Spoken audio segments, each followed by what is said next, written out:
Olha ela Oi, aí, chegou. E aí, Leca, tudo bom? tudo Como é que tu jóia? estás?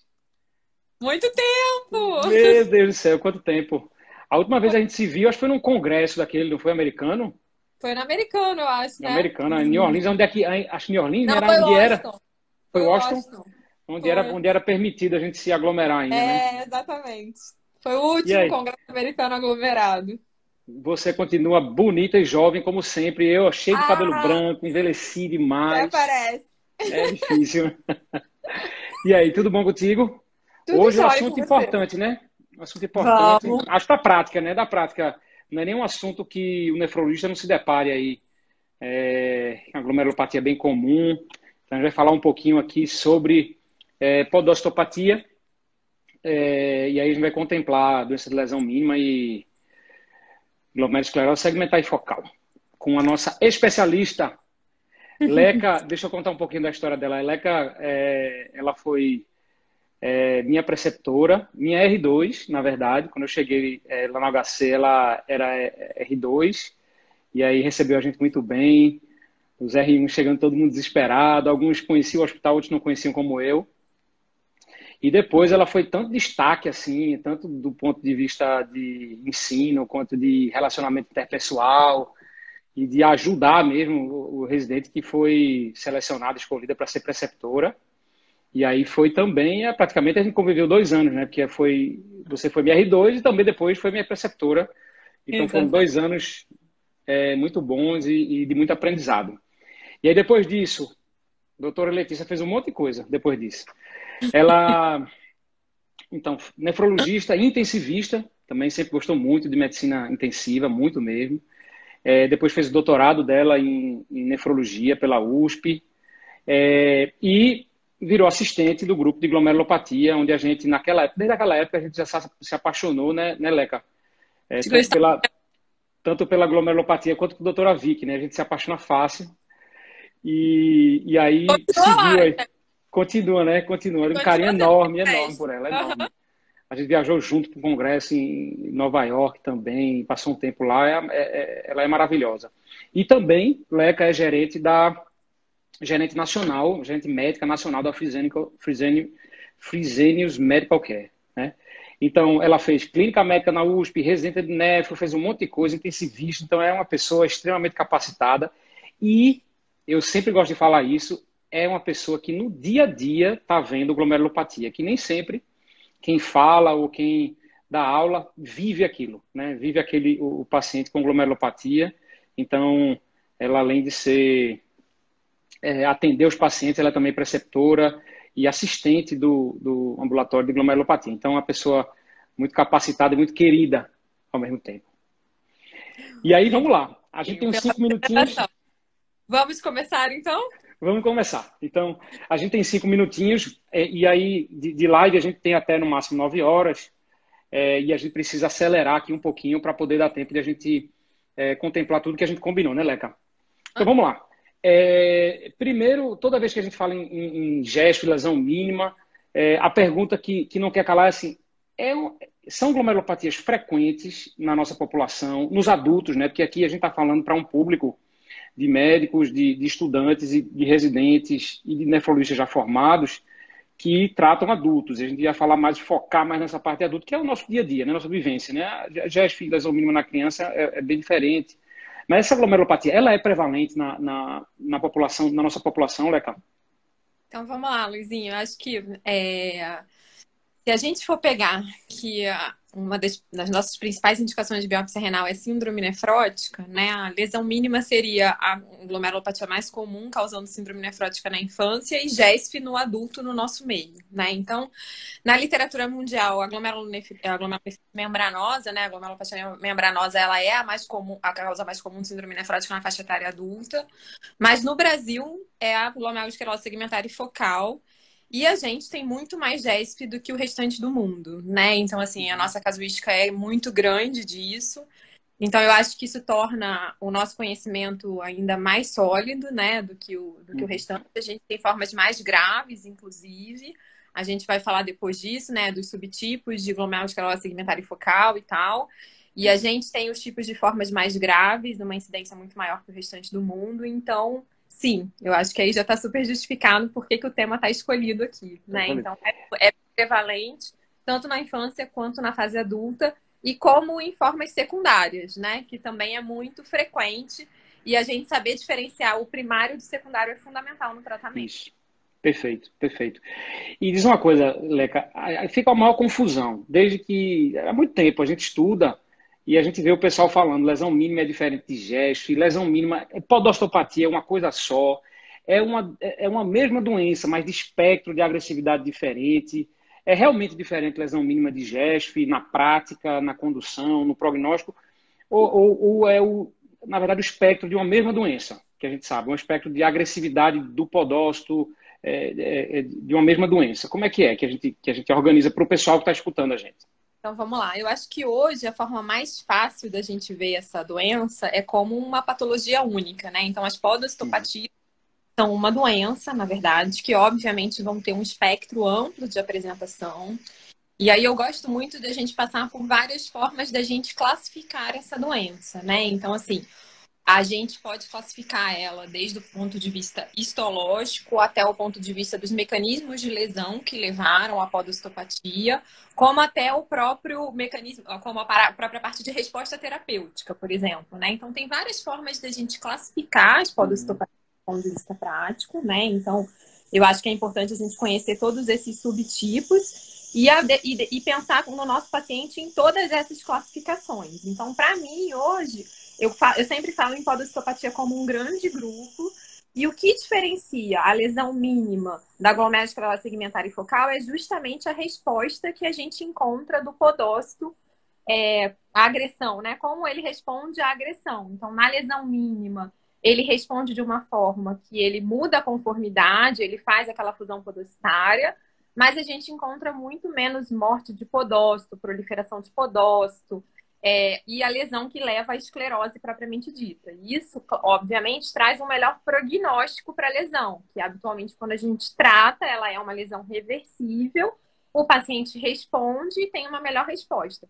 Quando o paciente já está num polo de glomerulosclerose segmentar e focal, que esse mecanismo de agressão ele foi mais intenso, ele vai ter uma resposta diferente, e aí, obviamente, a gente vai poder encontrar os padrões histológicos que são realmente a esclerose, e isso vai poder levar ao longo do tempo a perda, né, daquele néfron, a perda daquele local que está filtrando, e inclusive levando o paciente a fazer mais mecanismo de perfiltração e acelerar a perda do restante do rim. Então, eu acho que essa forma da gente pensar como um mecanismo único de lesão é importante, apesar de que os mecanismos patológicos podem ser bem diferentes, né? Então, a gente sabe, por exemplo, quando a gente está falando de lesão mínima, habitualmente a gente tem uma lesão que envolve linfócito T, né? Uma resposta associada a linfócito T, que faz todo esse mecanismo de lesão. E quando a gente está falando de glomerulosclerose segmentar e focal, aí tem outros padrões, que vão desde do fator circulante, que a gente ainda não tem certeza qual é, ou quais são, né? Que muito provavelmente existem. E também as alterações genéticas e todos os outros mecanismos de forma secundária que a gente encontra. Eu acho que é a forma mais didática. Eu adoro essa forma de falar também. Toda vez que a gente vai explicar, se a gente não explicar que a doença histológica é uma coisa e a doença clínica é outra, há uma confusão muito grande do que é GESF histológica, do que é GESF doença, do que é GESF via final comum de toda agressão renal, né? A gente fica toda vez confuso para poder explicar, mas eu acho que a forma de explicar como a podostopatia fica bem legal, bem legal. E diz uma coisa, Leca, a podostopatia, falando agora de lesão mínima e GESF, quais são as principais causas? Porque a gente sabe que o pessoal fala muito assim, quais são as causas de GESF, de lesão mínima, primária, secundária, se é uma doença primária ou secundária. Como é que a gente faz para diferenciar a primária e secundária e quais são as principais lesões? As principais causas, desculpa. Então vamos lá, né, Luizinha? É sempre um desafio, né? Porque primeiro, na grande maioria das vezes, a principal causa é o que a gente fala que é idiopática, que é o que a gente não sabe, né? Então, basicamente, lesão mínima e GESF são doenças que a gente encontra em bastante prevalência, essas formas primárias, que a gente chama, né? Então, assim, é importante a gente saber que, por exemplo, a clínica ajuda bastante a gente, né? Então, atualmente, mínima apresentação clínica com síndrome nefrótica, nefrótica, tema, albuminemia. Então, a gente precisa ter a tríade, né, de síndrome nefrótica para definir isso. E aí, aqui, o mecanismo fisiopatológico mais comum foi esse que eu tinha falado, né? Ou via linfócito T, hematopia, né? Que é associada com infecção, isso acontece bastante na infância, a gente vê bastante isso. E pode ser secundária, por exemplo, a linfoma, né? Então, que é algo que também marca como linfócitos do mecanismo patológico. A GS primária, ela é associada a esse fator circulante que a gente não sabe exatamente por que o paciente desenvolve isso, né? Nessas duas formas, eu acho que os caminhos principal. Formas secundárias de GESP, existem muitas, né? E eu lembro, assim, até que há muitos anos atrás, quando eu prestei prova de residência, que tinha um cursinho de residência, eu nem sei como é que é isso hoje em dia, até a regra que era assim, se for para chutar qual é a glomerulopatia, a causa secundária é GESP, marca GESP.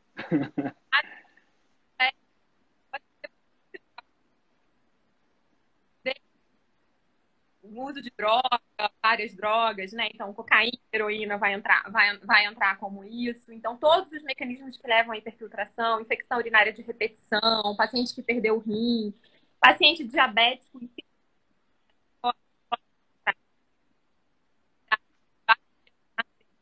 para ter uma população, né, depois pode envolver.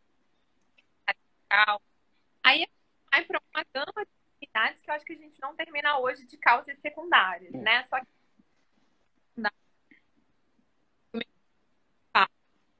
tem do hiperfluxo, habitualmente a apresentação clínica do paciente pode até ser com uma proteinúria nefrótica, né? Pode até ter uma proteinúria acima de 3 horas, mas habitualmente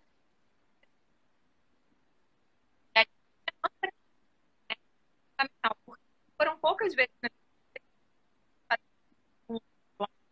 Leca. área tomando corticoide, né? Então, Tá.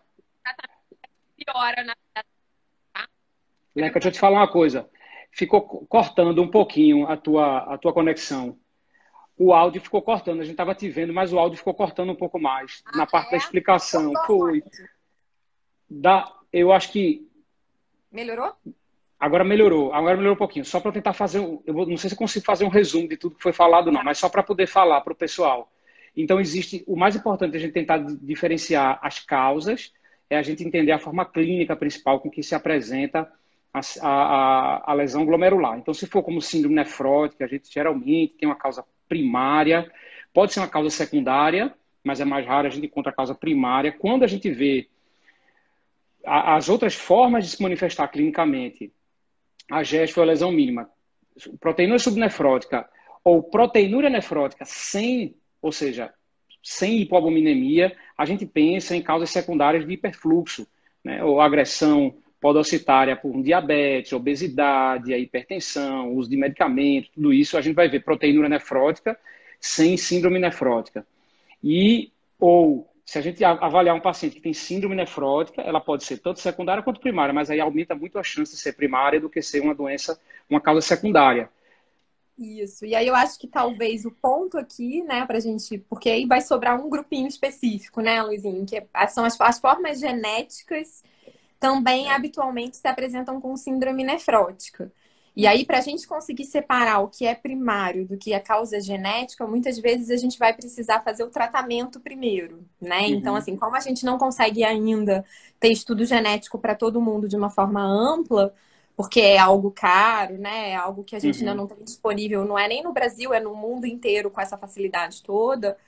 A gente habitualmente primeiro faz o tratamento para o paciente que tem síndrome nefrótica, e aí aquele que se apresenta com córtico-resistência, ele é um paciente que habitualmente vai merecer ser investigado do ponto de vista genético, né? Porque não é o que a gente espera para a forma primária, uma resistência. Então, isso é um dado que a gente talvez vá precisar de um período para poder concluir, além de outras informações que podem ajudar, que é tipo, o paciente tem uma história familiar forte, né? Então, ele tem outros casos de síndrome nefrótica na família, ou ele tem outros achados clínicos que podem remeter a alguma síndrome que a gente consiga fazer o diagnóstico, né? Então o exame e a história tem que ser bem completa, né? Se não tem nenhuma alteração visual, auditiva, enfim, qualquer outra coisa que somada possa apontar para a gente que aquele paciente ali seja uma causa genética. Então, eu acho que esses são os fatores principais da gente tentar separar quem tem síndrome nefrótica e ainda pode não ser primária, né? Do restante aí, a gente vai ficar com a grande maioria mesmo, que é a forma primária e que a gente vai ter que seguir para a parte terapêutica deles, né? Joia. Perfeita. Perfeito. Então, assim, vamos falar. Então, eu coloquei aqui as causas principais. Agora, vamos falar um pouquinho gesto, lesão histológica e gesto doença, né? Eu acho que a gente falou um pouquinho sobre isso já agora, não foi? Existe gesto, lesão histológica, né? Que é uma via final comum de um monte de agressão ao podócito, né? Que pode ser de causa sistêmica ou não. E existe a gesto doença, que é uma causa primária, provavelmente do rim, com algum fator circulante que a gente não entendeu ainda. E é isso que a gente vê. Muito bem. Como é que... Deixa eu ver aqui. A gente está aqui na pergunta. Tem um monte de coisa para a gente perguntar hoje. Um monte de coisa. Então, vamos lá. A gesto genética, a gente já falou, né? Vamos falar um pouquinho sobre a gesto genética. Tem disponibilidade no Brasil de fazer depois que tem a resistência, por exemplo? Então, vamos lá. A gente tratou o paciente não respondeu. Aí a gente tem uma fração razoável desses pacientes que vão ter causa genética, né? Que são inúmeras, né? Inúmeras causas genéticas, inúmeros genes associados à estrutura podocitária, né? Do diafragma podocitário. E aí, a gente consegue fazer aqui no Brasil. Como é que é aí a tua realidade, assim, para falar assim, de um centro de excelência, que um centro que tem uma universidade forte, com área de genética forte perto? Vocês têm disponibilidade de fazer? Estão fazendo? Como é que funciona? Ou é só no privado? Não, Luizinha, aqui a gente tem disponibilidade de fazer, tá? Então, assim, na verdade, tem um grupo forte, né, que é o grupo de genética do HC, é um grupo bem forte. Então, hoje tem, inclusive, 2 pessoas fazendo doutorado, uma nefropediatra e um nefrologista adulto, que é o Dr. Prício, até nessa parte de glomerulosclerose segmentar e focal genética. Está se tentando, inclusive, confeccionar um painel com os genes mais comuns que a gente encontre, tá? Como causas aí, né, da GESP genética, para a gente poder ter como fazer essa pesquisa. É claro que é um exame caro, que habitualmente a gente está utilizando muito mais no ambiente de pesquisa do que do ponto de vista prático, tá? Mas a gente está tentando, juntamente aí com o mundo, tentar compreender melhor essas formas genéticas e até para a gente poder ver como é que é a evolução de tudo isso, né? Apesar de serem formas habitualmente de um prognóstico pior na perda do rim, porque elas não são responsivas ao tratamento, na grande maioria, né? Só algumas formas têm uma melhora pequena com inibidor de calcineurina, que ainda se existe uma dúvida na literatura se vale a pena a gente utilizar, tentar ou não, né? A gente ainda não tem essa resposta definitiva. Fato é que a gente sabe que esses doentes perdem o rim mais rápido, mas eles têm a vantagem de não recidivar no enxerto, né? Então, eles podem ser transplantados com segurança. Então, às vezes, é bem importante a gente ter essa suspeita ou até conseguir fechar mesmo isso, porque eles são pacientes que a gente pode fazer um transplante renal com mais segurança. Já os pacientes com a forma primária de fator circulante, eles vão ter mais chance de recidivar no enxerto, né? Então, aí é um grupo mais complicado para a gente manejar aí pós-transplante. Então, acho que esses aspectos são importantes. Mas tem uma coisa da parte genética que eu queria falar aqui, que a gente tem uma alta prevalência, na verdade, da apolipoproteína 1, né? Então, eu acho que esse é um aspecto muito importante da gente conhecer. A apolipoproteína 1, ele é um gene que, na verdade, predispõe as pessoas a desenvolverem doenças renais com desfechos mais desfavoráveis. Então, hoje, inclusive, na literatura, o pessoal gosta de citar que é aquela famosa nefroesclerose hipertensiva, por exemplo, muitas vezes está associado com a apolipoproteína 1, né? Então, por que alguns pacientes com hipertensão têm uma evolução tão desfavorável? Muito provavelmente porque eles têm esses aspectos. E o que a gente vê na nossa população no Brasil é que a gente tem realmente uma alta prevalência disso, né? É um gene que veio da população africana e ele acabou sendo selecionado porque ele traz uma proteção para infecção por tripanossoma, só que ele aumenta muito o risco disso. Então, hoje já existe, inclusive, na hora que a gente fala de GESF, né, de GESFs em geral, uma colocação de que essa é uma forma de GESF que aparece lá, né, que não é uma causa genética propriamente, mas traz ali um diferencial da apresentação e um prognóstico pior, inclusive, né? Porque é usualmente uma doença que vai progredir de uma forma mais agressiva e hoje em dia até interessantemente já tem trial de estudo com medicação tentando bloquear esse gene, né? Então a gente ainda não sabe se isso vai trazer algum benefício ou não, mas a medicina, principalmente em glomerulopatia, tem sido cada vez mais molecular, né? Eu acho que um dia a gente pega os oncologistas nisso, a gente ainda tá bem longe deles, Se mas Deus eu acho que a quiser. gente ainda chega, né? E aí a gente talvez consiga fazer essas coisas, tá?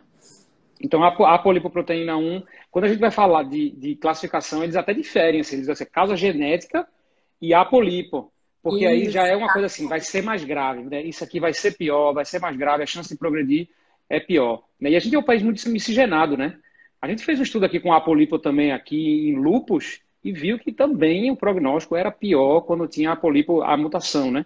E aí você tem a gravidade maior. Então parece ser uma via aceleradora da glomerulosclerose em qualquer cenário de lesão, seja hipertensão, seja glomerulopatia, seja... É bem interessante. Tá? E assim, você colocar apolipo em qualquer jornal de nefrologia, vai ter um monte de vai aparecer artigo um em monte de coisas, vários exatamente. cenários, em HIV, em lúpus, em glomerulopatia, associada em diabetes que progride rápido. Então, é realmente um gene provavelmente acelerador. Muito bem. Agora vamos lá, Leca. A gente fez 25 minutos aqui de live, tem algumas coisinhas que eu vou perguntar ainda, mas vamos para o tratamento. Tem uma Vamos. pergunta aqui, que eu queria fazer, mas assim, vamos colocar para depois, que era aquela coisa de por que o paciente pode ter síndrome nefrótica, proteinúria nefrótica sem síndrome nefrótica, que é uma confusão danada quando a gente vai tentar explicar isso, porque o pessoal fala, como é que pode? O paciente está com 4 gramas de proteinúria, a albumina é normal, aquele outro tem 4 gramas de proteinúria, a albumina dele é baixa. Como é que pode isso, né? Mas daqui a pouco a gente responde essa, tenta responder essa pelo menos. Vamos lá. Como é que a gente trata doença de lesão mínima e GESF? Existe diferença no tratamento inicial? A gente só vai fazer um tratamento diferente depois que tiver resposta ou não tiver resposta? Desmama mais rápido? E depois a gente fala da primeira opção e depois a gente fala da segunda ou terceira opção e como é que a gente escolhe, como é que você escolhe isso na sua prática.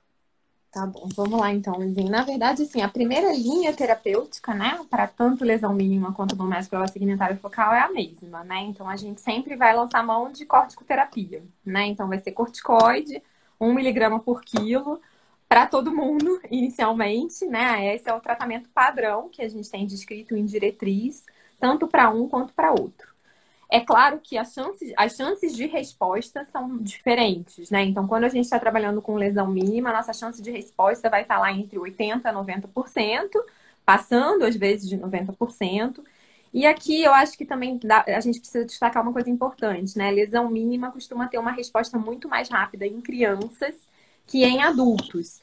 E a gente precisa ter muita calma para definir corticoresistência para o paciente. Então, assim, não adianta você achar que a lesão mínima do adulto vai responder tão rápido quanto a da criança, e dá 2 semanas, 4 semanas, o paciente não respondeu, você ir lá e tirar o corticoide, né? No KDIGO ainda está escrito que para a gente definir corticoresistência são 16 semanas de tratamento, né? Mas a gente hoje já sabe que as curvas, na verdade, após 12 semanas é muito pequeno a gente ganhar alguma resposta disso. Então, habitualmente, a gente, por muitos efeitos colaterais, com 12 semanas a gente já taxa o doente de córtico resistente mesmo, e aí vai ter que lançar mão de segunda linha, tá? Quando a gente está em glomerulosclerose segmentária focal, o tratamento inicialmente vai ser o mesmo, mas nossas taxas de resposta são muito menores. Então, nossa taxa de resposta vai gerar lá entre 50% a 60%. Então, realmente, a gente já vê, né, que a gravidade e a chance de responder dos pacientes são bem distintas, né? A glomerulosclerose segmentária focal, ela habitualmente demora mais tempo e ela tem menos remissão completa, né? Eu sempre brinco que tratar a lesão mínima, você vira herói, né? Porque o paciente chega com 10 gramas de proteinúria, você começa corticoide e ele volta com 0 de proteinúria. Então, você fica se sentindo o melhor médico do mundo quando você trata a lesão mínima. Mas GESF já não é bem assim o comportamento, né? Muitas vezes eles demoram, a gente tem uma remissão tão completa de zerar a proteinúria é muito mais difícil, né? Então elas têm esses dois comportamentos distintos do tratamento inicial do que a gente deve fazer. Depois disso, o que a gente vai ter, né? Como é que a gente vai progredir na classificação do nosso paciente? Se o paciente foi córtico sensível, ótimo, maravilhoso pra gente. Então, ele já está num polo de melhor prognóstico. Uhum. A partir de então, a gente vai ter que entender, começar o desmame da prednisona, né? E aí ver se esse paciente não vai recidivar. Se o paciente recidiva, né, precocemente, até 2 semanas, por exemplo, depois que a gente tira o corticoide, a gente vai acabar definindo ele totalmente como uma córtico-dependência, muitas vezes até um pouquinho depois, né? Mas enfim, ele vai ser córtico-dependente, então o que que quer dizer? E aí, nesse momento, é muito importante a gente definir qual foi a dose de corticoide que ele recidivou, que é totalmente diferente, né? Um córtico dependente de 5 miligramas de corticoide, que eu consigo manter, do que um córtico dependente de 20, 30 miligramas de prednisona. Então, a gente tem que definir qual é a dose de corticoide com que ele acabou sendo recidivado aí. E também, e aí, né, a gente vai ter que lançar a mão do nosso arsenal para poupar corticoide. Aí a gente já volta nisso depois para poupar corticoide. E ele também pode ser o que a gente chama de recidivantes frequentes. Então, aqueles que vão ter recidivas anuais, né? Frequentes, que também vão precisar de alguma outra droga, porque eles não vão poder ficar utilizando o resto da vida corticoide. Então, eu acho que aí a gente tem um outro ponto importante. Nesse grupo de córtico dependência e córtico recidivante, a gente vai ter algumas opções que são boas, né? Então, a gente vai poder lançar mão de inibidor de calcinurina, que acaba sendo a nossa opção mais tranquila de utilização do ponto de vista prático. Mas existe uma droga que a chance de resposta é de até 80% nos pacientes que são córtico-dependentes e córtico-recidivantes, que hoje é o rituximab. Então, eu gosto muito de usar, porque é uma droga que a gente faz na veia, garante adesão, e eu tenho muito problema de adesão com os pacientes, né? Então, eu acho que é uma droga que tem um papel muito importante para esse grupo, porque a gente consegue, é uma droga realmente poupadora de corticoide nesse sentido. E a gente consegue tratar muitas vezes com dose baixa e os pacientes têm uma resposta muito boa, tá? Então é uma droga que eu gosto hoje de utilizar muito. O micofenolato acaba sendo uma linha também de tratamento, ele aparece lá como terceira linha. O estudo utilizou, na verdade, micofenolato com Dexa e Amole, né? Porque aí você junta corticoide, aí você tá roubando um pouco, mas beleza. Mas uma coisa importante da gente saber do micofenolato, que inclusive tá até, eu já vi até numa provinha isso que o pessoal lá dos Estados Unidos, eles fazem umas provas de revalidação, né? E eles botaram isso numa prova deles de revalidação. É que a chance de você recidivar quando você usa micofenolato é 100% na hora que você para. E aí, antes de sair esses estudos, eu me lembro até bem que você falou da doutora Vicky, né? A doutora Vicky realmente é uma pessoa brilhante, né? E a gente recebe muita criança do Instituto da Criança, né? E aí, na época, a gente não usava micofenolato ainda para tratar, isso tem alguns anos, né? Em podostopatia, a gente não usava para quase ninguém. E as crianças vinham do ICR tomando micofenolato, chegava com a doutora Vicky, ela se expendia de 100%, tá? E 100% recidivou. Recidivava. Ai, 100%. Aí quando chegou na terceira, ela falou assim pra mim, Letícia, eu acho que realmente esse micofenolato faz alguma coisa. Todo mundo tá recidivando, Letícia. E ela me chamou pra ver, né, que a gente atende em salas uma do lado da outra. E aí ela falou isso e depois aí saem esses dados mesmo. Então, na verdade, assim, o micofenolato é uma opção, mas ele acaba sendo uma opção muito mais cara até do que o próprio rituximab. Porque como a gente não consegue tirar nunca, é uma droga também muito cara. Então, mas acaba sendo uma opção importante, né? Então, eu acho que é o caminho. Falta o córtico resistente. Você quer cortar aí? Pode falar. Deixa eu organizar para o pessoal aqui para poder entender. Então, a gente tem um córtico sensível, né? Aquele paciente que tem resposta, a gente pode ter resposta completa ou parcial, mas idealmente no paciente é ter proteinúria subnefrótica e idealmente mesmo ter menos do que 500 miligramas, 300 miligramas de proteinúria. Isso o respondedor completo é maravilhoso. Naqueles que responderam, só para organizar para o pessoal, quando a gente vai desmamar, ele pode recidivar com a taxa de corticoide 2 dias depois, ou 2 semanas depois ele recidiva. Esse é um recidivante, é o paciente que é um córtico dependente. E tem aquele paciente que é o recidivante frequente. O que a gente vai fazer com esses? Foi o que a Letícia falou. A gente, preferencialmente, para tentar poupar corticoide, que é uma droga realmente poupadora de corticoide, se você tiver disponível de primeira linha, é utilizar o rituximab. Caso não haja o rituximab para você utilizar, utilize o inibidor de calcineurina, né, que é uma droga mais fácil de manejar, né, aí o MMF que entra. A ciclofosfamida não entra nessa, não?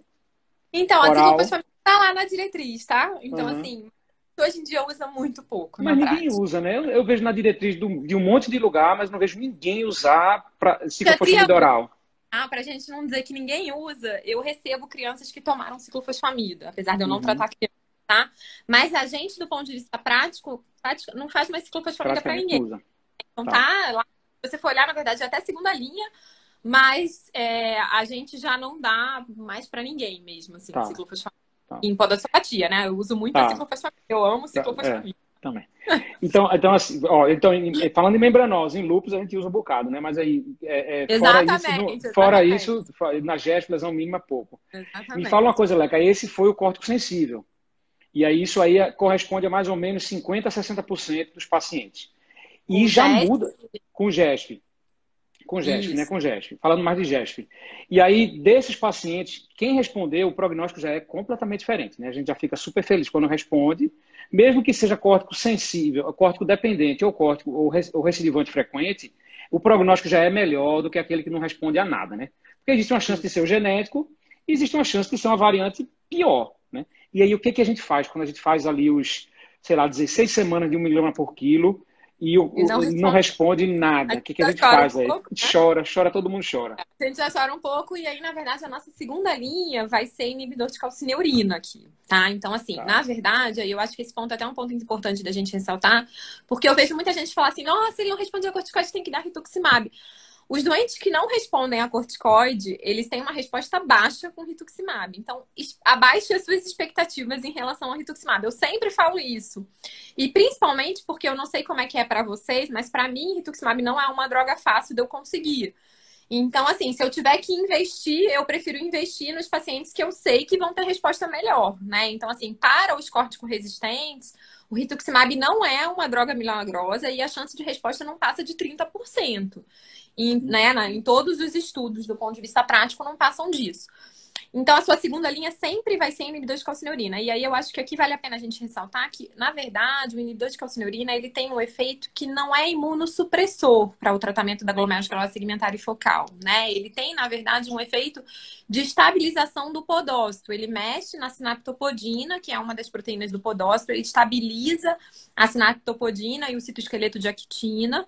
E esse é um mecanismo de ação, na verdade, que a gente tem do ponto de vista prático, utilizando, né, o inibidor de calcineurina. Tanto é por isso que provavelmente algumas formas genéticas respondem com inibidor de calcineurina. E o que a gente vê na prática é que também é uma droga que quando a gente tira, a proteinúria volta, né? Então, assim, a ação dele precisa ser meio com um uso contínuo. Porque aí ele vai estar lá agindo, fazendo essa estabilização e muitas vezes a gente tem isso do ponto de vista prático. O inibidor de calcineurina é muito uma droga que a gente tem dificuldade de tirar, né? As chances de recidivas quando a gente tira são sempre muito altas. Então, eu vejo sempre muito, às vezes, os residentes numa expectativa muito grande, tipo, doutora, tá remitido, vamos tirar pra quê, meu amigo? Tá lá, time ganhando. Tá bem. O renal estável, entendeu? Você vai tirar, ele vai recidivar, eu não vou dar conta de tratar depois, deixa lá, entendeu? Então, realmente é uma droga que a gente acaba deixando um tempo mais prolongado, porque a gente já sabe que isso acontece, né? E aí o inibidor de calcineurina a gente fala mais ciclosporina, né? A gente não tem. A gente tem disponível tacrolimus, aqui, pelo menos em Pernambuco, ele não libera tacrolimus para paciente que não é transplantado. A gente faz muito ciclosporina. Muito tacrolimus agora, tá? Tá usando muito TAC, né? A gente usou muita ciclosporina, e aí os primeiros trabalhos todos de glomerulopatia realmente foram validados com ciclosporina. Mas hoje a gente tem usado muito tacro, os trabalhos com tacro começaram a sair, porque o que eu tinha de dificuldade antes com tacrolimus era a definição da dose, do nível sérico que eu ia manter, né, para glomerulopatia. Hoje em dia a gente tem mantido entre 5 e 8, mais ou menos. Eu deixo mais próximo de 6 ali, né? É o nível que eu habitualmente trabalho, tá? E a grande vantagem para mim da utilização do tacrolimus em relação à ciclosporina é que realmente a nefrotoxicidade é menor. Então, principalmente para aqueles pacientes que já têm uma creatinina tocada, a gente fica com um manuseio um pouco mais fácil. E a outra complicação que eu tenho muito com ciclosporina é gengiva, assim, né? Então, essa hiperplasia gengival que os pacientes apresentam com ciclosporina, muitas vezes é impeditivo pelo período prolongado que a gente usa e tal. Então, eu tenho usado bastante, mas eu consigo liberar tacrolimus para liberar, né? A gente tem essa dificuldade. Na prática, nem sempre é fácil, né? Então, reorganizando tudo de novo. Fez o corticoide, respondeu, maravilha. Foi desmamando, tirou, recidivou. a gente tem uma tendência maior a usar rituximab. Se for um recidivante frequente, usa rituximab, que existe uma chance boa de causar uma boa resposta em longo prazo, porque ele é uma excelente droga poupadora de corticoide. Isso a gente viu, inclusive, lá no LUNAR, né, no lúpus, né, não teve resposta melhor, mas conseguiu poupar mais corticoide do que o grupo que foi o grupo da prednisona, o grupo da indução habitual. E aí, se for um córtico resistente, que a gente considera como não resposta, depois de 16 semanas, a gente até tem indício um pouco antes de se vai responder ou não, mas se o paciente não atingiu redução de 50% da proteinúria, especialmente se tiver na faixa subnefrótica, aí a gente tem que lançar mão de um outro tratamento. Aí o tratamento de escolha seria o inibidor de calcineurina. Se puder usar o tacrolimus, parece ter menos efeito. Isso no transplante também é assim, né? A gente vê muito menos efeito colateral. E aí, se não der, ciclosporina e ambos usando nível sérico, né? Ambas as drogas utilizando nível sérico para poder saber mais ou menos a faixa terapêutica, como é que fica. Muito bem. E se não funcionar com ciclosporina? Pois E é, com tacrolimus? começa o desespero, né? Então, eu sempre uso micofenolato, tá? Como opção.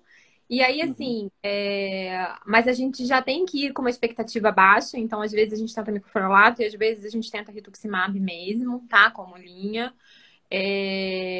Como opções, assim, né? Meio no desespero para ver se a gente tem alguma resposta. Mas, habitualmente, aí as respostas são muito ruins. Saindo disso, a gente ainda não tem muitas outras expectativas, na verdade, né? É claro que, como eu falei lá naquela parte de genética, conforme mais refratário for o paciente, muitas vezes vai valendo a pena a gente investigar a parte genética desses pacientes. Então, eu acho que isso é uma parte bem importante.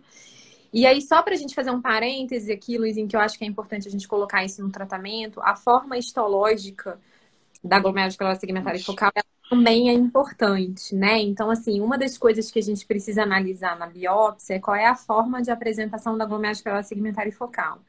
Então, existe uma classificação que foi feita pela doutora Dagatti, da Universidade de Colômbia, que é a patologista que mais inventa doenças de glomerulopatia no mundo. É muito famosa e conhecida, e ela acabou classificando a GESP em 5 subtipos, na verdade, né? Então, é importante a gente conhecer esses subtipos. A TIP lesion é a forma mais próxima do que a gente tem de resposta terapêutica com lesão mínima, né? Que é uma lesão que a gente encontra lá na ponta. E aí eu acho que, fazendo um paralelo, seria basicamente isso. A gente tem a forma perilar, que habitualmente é que a gente fala que é mais associada com as formas secundárias, né? Onde habitualmente a gente tem glomerulomegalia e a lesão perilar lembra mais uma lesão de hiperfluxo. Isso não é uma verdade absoluta, é muito importante a gente falar isso, né? Mas são coisas importantes da gente ver. A gente tem a forma NOS, que é uma forma inespecífica, que eles falam que é a mais prevalente nos Estados Unidos, na verdade, no mundo inteiro da onde fizeram a reclassificação, que aí pode ser tanto primária quanto secundária, né? Não define muita coisa. A forma celular é uma forma muito rara, que eu acho que não vale nem a pena a gente falar aqui. Mas existe a forma colapsante, que era a quinta, mas que na verdade é a primeira da chave de diagnóstico, porque se você encontrar uma alça colapsada, você define como glomerulopatia colapsante, tá? A glomerulopatia colapsante, ela foi primeiro descrita, na verdade, na nefrosclerose, na nefropatia do HIV, né? Então, ela primeiro começou a ser descrita numa população que tinha um HIV avançado, com CD4 baixo, carga viral alta, e aí eles começaram a encontrar esse padrão de lesão, que é uma GESF, na verdade, que tem esse colapso de alças, mas associado a isso tem uma proliferação importante do podócito. E aí aqui eu acho que a ideia que a gente tem que ter na cabeça é que o podócito é uma célula super diferenciada, que ele não deve estar se multiplicando. Então, se a gente encontra a multiplicação de podócito dentro do glomérulo que a gente está vendo na histologia, é porque ele está muito lesado, né? Então, isso tem que marcar uma gravidade sempre pra gente. E aí esse é um mecanismo fisiopatológico, na verdade, né? O podócito, que é uma célula diferenciada, ele se desdiferencia. E a gente, por exemplo, no HIV sabe até que existe a infecção do HIV dentro, a gente encontra vírus, né? Então, provavelmente é isso que está fazendo a célula mudar o perfil dela, ir para um perfil de proliferação e multiplicação. E aí, quando isso acontece, na verdade, o que a gente precisa saber é que, habitualmente, essa forma histológica tem uma resposta terapêutica muito ruim, tá? na nossa casuística lá no HC, eu não tenho doente córtico sensível dos glomerulosclerose segmentar e focal. Então, hoje a gente já tem uma casuística bem grande de glomerulopatia colapsante. 30% das nossas GESFs no Brasil são glomerulopatia colapsante. No Brasil, não, no HC, né? É muito 30% grande, né? de biópsia de GESF no HC é glomerulopatia colapsante. Então, é totalmente diferente do mundo, né? Os Estados Unidos têm 10%. A parte do Oriente, por exemplo, quase não tem GESF colapsante, então deve ser doença que eles chamam o mundo para ver, né? De tão rara. E aqui a gente tem uma alta prevalência e eles não costumam ser córticos sensíveis. Então, para mim, hoje, habitualmente eu nem inicio corticoides para eles. Quando os doentes têm fibrose baixa, na biópsia e função renal normal, às vezes o que eu tento é inibidor de calcinurina e micofenolato. E aí sim, né? Aqueles doentes que eu consigo baixar a proteinúria, eles têm uma evolução muito mais favorável que outros. É sempre importante lembrar que a glomerulopatia colapsante ela pode estar associada a diversas infecções, então é importante a gente fazer esse diagnóstico, né? Então a gente já teve por parvovírus, CMV, HIV, né, aparece, mas até os outros têm aparecido mais, e aí eu acho que é importante a gente dar esse diagnóstico do ponto de vista prático, até porque muitas vezes os doentes que eu vejo terem alguma resposta são esses que tinham uma apresentação diferente, e aí a gente consegue realmente melhorar. E a gente também tem uns casos de glomerulopatia colapsante no HIV que depois o doente abre lúpus. Então, a podocitopatia do lúpus também pode se apresentar com glomerulopatia do HIV. Eu acho que aí essas informações também são importantes, né? Então, mulher jovem que abre uma glomerulopatia colapsante, a gente sempre tem que acender um sinal de alerta que isso pode ser um lúpus que ainda vai aparecer aí. E aí sim, a imunossupressão acaba tendo um papel importante, né, no controle disso. Mas eu acho que não dava para falar de tratamento sem falar de colapsante, porque Perfeito. é um capítulo à parte aí, né? Então, na hora de decidir o tratamento, na verdade, é importante a gente entender primeiro a classe histológica, né? Porque você falou que vocês estão usando inibidor de calcinurina com MMF de cara ou é inibidor de calcinurina MMF de cara? Não, a gente usa. Muitas vezes eu uso o MMF até de cara, Luizinho, De cara sinceramente. junto com o inibidor de calcinurina. Os dois, Na né? maior parte das vezes a gente começa no nível de calcinurina e aí depois associa, mas muitas vezes eu já tô tendo. Para colapsante, eu tô falando, tá? Claro. Uma evidência para fazer isso é uma coisa de experiência prática, que alguns pacientes acabaram com uma resposta, então eu não sei dizer se foi acidental, se não foi acidental. A literatura diz tudo bem. que a gente deve tratar ou não, tá? Mas por experiência, como alguns pacientes tiveram essa evolução, a gente hoje tenta fazer isso. Até porque, assim, é a chance do doente. Se ele não melhorar naqueles 3 meses iniciais e mantiver uma proteína nefrótica, ele vai estar em diálise em 1 ano, 2 anos no máximo. Então, é uma evolução muito, muito trágica, né? E aí, esses doentes realmente têm uma alta taxa da gente encontrar a polipoproteína 1. E aí, esse é o trabalho do Prício, inclusive, né? Então, ele chega a ter, eu acho que 50% desses pacientes com colapsante lá do HC com APOA1. É muito alto, tá? Joia. Então, deixa eu só resumir para o pessoal. Para a gente definir o tratamento, né, a gente primeiro tem que definir a classe histológica. Se for uma doença, uma GESF histológica, mas sem síndrome nefrótica, por exemplo, obesidade, ninguém vai tratar um obeso com corticoide para tratar uma GESF, né? Ninguém vai fazer assim. Ninguém vai tratar a causa básica, diabética. A gente não vai fazer isso. Mas se o paciente tiver síndrome nefrótica, doença idiopática, que a gente considera idiopática hoje, a gente vai tratar com corticoide, a não ser que seja colapsante. Eu queria muito, na minha prática, era ter esse perfil de colapsante teu. Porque o que eu vejo de colapsante é a creatina chegando de 3 e 4, aquela síndrome nefrótica. A gente diz assim, nefrótica. Essa tragédia também, Luizinho. Eu tenho poucos que chegam com creatinina normal, tá? Assim. Mas a gente chegou a mandar trabalhos lá para o Congresso Americano que a gente tem esse grupo, né? E aí, assim, só para você ter uma ideia, quais são os preditores principais, tá? Da gente conseguir, inclusive, remissão do paciente. É sexo feminino, por incrível que pareça. Então, parece que existe mesmo uma história de que homens vão pior. Aliás, homem tem que ir mal em alguma coisa, né? Porque mulher tem que ter vantagem em alguma coisa na vida. Tem. A taxa de fibrose que a gente encontra na biópsia, obviamente, né? Então, quanto menor a fibrose, maior a chance do paciente responder. Por isso que eu tô falando que, de novo, a histologia acaba sendo muito definidora, né? Se você receber uma biópsia tá, com muita fibrose, não vale a pena tentar essa parte terapêutica. Mas faz um spoiler. Normal ainda. Faz um spoiler aí, pra gente, um spoilerzinho. Quanto é que a tua fibrose intersticial que tu não trata? Acho que 20, 30% já não vale a pena a gente investir tanto assim. Tanto tá? assim não, Na nem verdade, não lá fazer o que imunossupressão, né? foi 10 no trabalho, tá? Na análise estatística do trabalho foi 10% que eu cortei para ver como variável categórica aí. Tá. Ok, então se tiver uma fibrose intersticial 20, 30%, a gente nem faz inibidor de calcineuria, não faz nem corticoide, não faz é nada. 30% eu não daria inibidor de calcineuria. Por quê? Porque, na Aham. verdade, eu acho que a gente pode, na verdade, induzir uma Piorar. nefrotoxicidade e acelerar. Aí eu acho que o nosso tratamento tem que ser conservador, né? Ver se ele vai tolerar IECA, diminuir o regime de perfiltração, e aí vai ser totalmente a parte conservadora, porque eu acho que realmente não tem Não tem muito muito o que benefício. fazer, né? A conversa já é outra com o paciente, né? Vai conversar de maneira diferente com ele já, né? Exato, É. exatamente. Já vai ser basicamente isso aí que a gente vai ter que falar pra ele. Infelizmente, né? É o tipo da conversa que o doente nunca mais quer, né? Assim, o doente nunca quer ouvir, Aham. né? Sempre vai É. tentar buscar um outro caminho, né? É. A gente fica tão frustrado, né, com o gesto às vezes, né? Fica tão frustrado que a gente às vezes não tem o que fazer e tem muito efeito colateral, né? Tem uns pacientes que são resistentes, meu Deus, e faz aquele curso 12 semanas, 16 semanas de corticoide, fica com xingode e Pacientes que não acabaram no responde, corticoide, e né? nada responde, é tão triste. Porque é uma glomerulopatia que realmente ela é uma das principais causas de doença renal crônica estágio 5, né? Em diálise, das glomerulopatias, né? Lúpus causa também, mas GESP é uma das principais, né? Membrana proliferativa ali, tá ali. IgA menos, lesão mínima menos, né?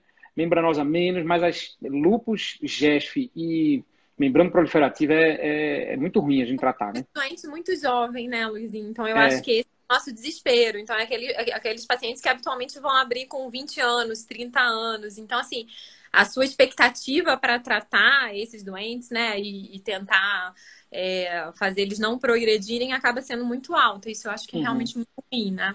muito ruim. Muito bem, vamos perguntar agora terapia promissora. Ave Maria. Vamos Eles, lá, então, terapia. Tá todo mundo falando nesse negócio aí agora de inibidor de SLT2 para GESF. Todo mundo falando isso, de inibidor de SLT2 para toda que é doença renal. Até daqui a pouco vai surgir até para cálculo renal e vai, daqui a pouco para, a gente sei está usando, lá, né? tudo. Daqui a Nefrolitismo. pouco regenera o rim, ficam dois, né? Ficam dois de novo, né? Pronto. Acho que vai ter a cara de pau, né, Luizinho? Porque eu acho que o paciente vai infectar mais, depois muito É, certo. Acho que eu apertei errado aqui. mas como a gente tem alguma coisa de que você acha assim promissor? É, Na eu verdade, tem sei. muita coisa sendo testada, né, Luizinho? Uhum, Assim. Então, se a gente for olhar, é o que eu falei, né? Ah, então, sei lá, o que eles estão tentando fazer é de inibir o gene da APO1. Acho que talvez ajude do ponto de vista prático, né? uhum, Eles usam. Aí vai se testando outro tipo de inibidor de calcineurina, já tem, né? Para a gente poder. Mas, assim, eu não vejo nada que é um milagre ainda saindo para glomerulosclerose segmentar e focal. Então, a gente tem muito uhum. estudo em andamento, nada muito diferente do que a gente hoje faz do ponto de vista prático, assim, para me convencer do ponto de vista de tratamento. Nesse Tá, momento, eu não tenho super fé em nada, tá? Estamos tá, ainda tá. rodando mesmo no mesmo. Acho que depois que o rituximab funcionou, aí para esses corticos, como droga poupadora de corticoide, eu não Corticoide. recebi nada que me convencesse tanto assim, tá? Que bom. Deixa eu ver aqui outra pergunta. Tem 4 perguntas aqui do pessoal. Tá faltando 10 minutos. Pronto. Tem um aqui, o pessoal perguntando. Faltam 10 minutos só. Vamos lá. Tem uma perguntinha. Eu Eu falo vou muito, responder. gente. Não, eu adoro, eu adoro, eu adoro. Tem uma pergunta sobre SUPAR. O SUPAR, na época, sei lá, 2015, 16, veio como se fosse o PLA2R Achamos, da GESP. A PLA2R da GESP. achamos. Achou, que maravilha. Vamos fazer um anticorpo anti-SUPAR e a gente resolve tudo que é GESP. Mas aí depois foi visto que tinha um monte de glomerulopatia que tinha, outras que não tinham, e que tinha causa secundária que não tinha. Então, assim, Eu ele acho caiu que, meio olha, por... Luiz, quando você olha os trabalhos, assim, o range desse supar é absurdo, entendeu? É, Então, assim, não diferencia no final, né? Eu acho que a gente não achou um biomarcador ainda como anti-PLA2R é, para a GESP, infelizmente. Então, eu acho que a gente infelizmente. precisa continuar procurando qual é esse fator circulante. E talvez não seja mesmo um fator único, e por isso que a gente tem tanta dificuldade do ponto de vista prático, mas a gente ainda não conseguiu desenhar um estudo tão brilhante como aquele do New England para anti-PLA. Né? Que Claro. para mim eu sempre uso ele mesmo como um modelo de como você deve procurar um biomarcador, né? Biomarcador, Passo a passo ali de achar o biomarcador, que eu acho que poucas vezes, do ponto de vista de ciência, aquilo ali foi feito, tá? Uhum. E a gente descobriu outros vários agora, né? Outros É, vários agora aí, marcador claro, para ele encontra membranosa. 70%, mas aí eu acho que a facilidade dele foi isso, né? Ele conseguiu encontrar uma coisa que responde por 70%. Em GESF, se o SUPAR tiver alguma atividade ainda, a gente tem que melhorar as formas com que a gente dosa isso para ter um range mais confiável e realmente, provavelmente, não vai ser o grande fator, não. Assim, é a impressão, Certo. pelo menos do ponto de vista clínico, né? Tanto que a gente não conseguiu trazer ele para a prática até hoje. Eu coloquei uma pergunta na tela. Você está conseguindo ver aí, Leca? Por quanto Não, tempo? Não. Eu não. pergunto para você. Fernando perguntou: por quanto tempo manter o inibidor de calcineurina se a gesto está controlada? E não tem resposta, né? Sabe o que eu acho bonito nos trabalhos? É que, assim, nos tratamentos todos de manutenção, não, o pessoal encerra assim, 2 anos 12, encerrou. É pra outros, né? 12 meses encerrou. Mas ninguém fala o que faz depois, entendeu? Ninguém diz se tirou, se não tirou. Eles avaliam aquele período aí. Aí é mole. O que eu faço habitualmente, tá? Eu uhum, tiro antes de 1 ano qualquer inibidor de calcineurina. E aí eu faço um teste. Eu vou diminuindo a dose devagarzinho, né? Então, assim, porque uhum, habitualmente, quando eles já fazem nível sérico baixo e o doente for recidivar, ele já recidiva logo. Então, aí eu vou desmamando, assim, bem devagar, que nem a gente faz com corticoide. E usualmente aí acaba dando pelo menos uns 2 anos de tratamento para os doentes que vão bem, porque eu vou tirando bem devagarzinho, né? Os retornos não são tão frequentes assim, uhum. tá bem. Então dá mais ou menos isso. Eu mas 2 anos mais ou menos, né? E a gente vai tentando encontrar aquela dose mínima que ele responde, né? Também, né? Aquela e dose aí mínima que tem. faz até falar pra gente, né? O cara recidiva quando ele tá com 50 de ciclosporina de 12 em 12. Então eu Faz. mantenho a turma, né? Porque aí eu diminuo na Uhum, frequência, aí a gente faz isso depois da parte prática. Agora, se ele conseguir tirar e não ter recidiva, esses doentes também existem, obviamente, né? Para uhum. facilitar a vida, ótimo. Aí ele vai ficar só em segmento, muitas vezes anual com a gente, só passando para ver se tem exame. Até porque se eles recidivarem, eles incham e aí eles voltam, né? Uhum, é. Leca, estão perguntando aqui qual é o esquema que você faz de rituximab, posologia naquele paciente. Ele colocou como recidivante para poder poupar o corticoide. É 375 miligramas por metro quadrado, é 500, é 1 grama, é de 15 em 15, como é que faz? Então, para podostopatia, tem um estudo que eu acho bem legal, que eles fizeram o seguinte, na verdade, né? Eles usam 500 miligramas ou 1 grama, a depender de peso do paciente, então acho que é uma dose boa de fazer. Eles dão uma dose única disso. Com 5 dias, dosa o CD19, 5 a 7 dias. Se você encontra menos de 5 células, você não precisa repetir uma segunda dose, tá? Então, por isso que eu falei que muitas vezes a podostopatia ela responde com dose baixa. E aí, como eu já falei também que é uma droga cara e pouco disponível, eu acho essa forma de fazer a forma mais custo-efetiva, do ponto de vista prático, Tá. para a podopatia, tá? Porque, por exemplo, para a membranosa, a resposta não é boa com dose baixa. Então, eu Uhum. acho que não pode aplicar para todas as glomerulopatias isso. Mas para a podostopatia, eu acho que fica uma forma mais barata da gente fazer. E a grande maioria dos pacientes, aí eu tenho esses dados do HC, mais ou menos 70% a 80% dos pacientes responde, zera, né, o CD19 com uma dose única. Depois disso, como é que você vai seguir? Basicamente, eu sigo tentando repetir mensalmente esse CD19, que muitas vezes vai durar até o 6º mês, como negativo, ele ficando assim, beleza, eu deixo ele sem mesmo, a partir de então, para ver se ele vai recidivar e vai precisar de uma nova dose. Tem doente que não recidiva muito, nunca mais. Tem doente que recidiva e vai precisar de uma nova dose. Agora, se o paciente, nos primeiros momentos, aí, nos primeiros meses, acaba voltando a subir o CD19, aí eu repito uma dose antes disso, né? Porque eu acho que ele precisa de um tempo, pelo menos, maior aí de zerado isso. A gente não sabe qual é o mecanismo de ação exato do rituximab para podostopatia, né? Então, assim, porque, na verdade, a gente tem que lembrar que a gente não é uma doença de imuno complexo. Então, para que eu estou Uhum. inibindo o linfócito B para fazer isso, né? Então, existe uma ideia que pode ser associada à ativação que o linfócito B faz ao linfócito T, né? Que poderia Uhum. reduzir e melhorar o mecanismo fisiopatológico. E tem gente que diz até que, na verdade, o rituximab tem uma ação podocitária também, de estabilização do podócito.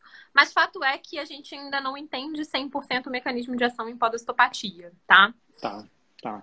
Então, joia. Então, a dica aí de ficar monitorizando o CD19 para poder decidir quando é que vai fazer a droga, porque a gente é um país que não consegue fazer a dose que a gente quer na hora que quer e sempre que quer. E eu acho Muito. que a dose de linfoma a gente não precisa, sabe, Luizinha? Aquela Uhum. 300 4 semanas seguidas, que foram as primeiras vezes que eles testaram, era uma dose validada para linfoma. Aham. Uma das coisas que eu vejo na prática é que, assim, quando o paciente tem CD19 muito alto, ele habitualmente precisa de mais rituximab. Então, obviamente, Uhum. quem tem linfoma tem uma população de linfócitos mais alta, né? Então, eu Uhum. não preciso usar para uma população que não tem linfoma. Essa é a impressão, pelo menos. Perfeito, perfeito. Muito bem, tem 4 minutos agora, eu vou responder mais umas perguntinhas aqui. Tem visto fibrose no paciente com uso prolongado de ciclosporina? Um monte. Um monte. Fibrose tem um monte, mostra um monte. Tem algum estudo? Não, aqui. Qual a dosagem de tacrolimus para GESP? Por quanto tempo? Acho que a Leca falou aí, deixar em torno de 5 a 8. Ela costuma deixar em torno de 6. E aí o tempo é aquele mesmo tempo, pelo menos 12 meses, e ir desmamando devagarzinho até completar 24 meses. Se conseguir desmamar, ótimo. Se não, deixa aquela dose mais baixinha. Né? Critério para pedir biópsia, né? Para todo paciente com síndrome nefrótica adulto, pede biópsia, que não seja, claro, diabetes, que não tenha alguma outra doença evidente. Deixa eu pegar a última perguntinha aqui para a gente concluir. O que aqui foi perguntado? Eu acho que é isso. Muito bem. Muito bem? Concluímos. Muito bem. Luiz, Ótimo, ótimo. Você é nota morrendo de 10. saudade de Eu você. estava morrendo de saudade também. De Como é que novo tu no tá? congresso, a pandemia tem que Tem passar, que gente. voltar para a gente se aglomerar de novo, não é possível, né? Ó, Leca, brigadão. Você é nota 10, sempre foi, super disponível, um amor de pessoa, sempre foi, uma professora nota 10 comigo e com todos os meus amigos residentes, uma preceptora nota 1000, né? E eu tenho certeza que o HC é muito privilegiado de ter você como uma preceptora tanto da glomerulopatia quanto dos meninos residentes. E que você é filha da casa e que é uma filha que prosperou. Conhece você, conhece o Luizinho, conhece o Luizinho. Eles vão para aí. Então, prazerzão, um beijo no coração. Se precisar de Beijo, qualquer coisa, vier aqui em Recife novamente, você venha falar comigo para a gente poder fazer alguma coisa. pode deixar. É que E eu sempre tô tão corrida, mas pode deixar. eu entendo, eu vejo. Um beijo no coração e obrigado. Obrigado a todos que participaram. Qualquer coisa, deixa as perguntas aqui que depois a gente responde. Um abraço a todos. Beijo, gente. Tchau. Beijo. Até Obrigado, Leca.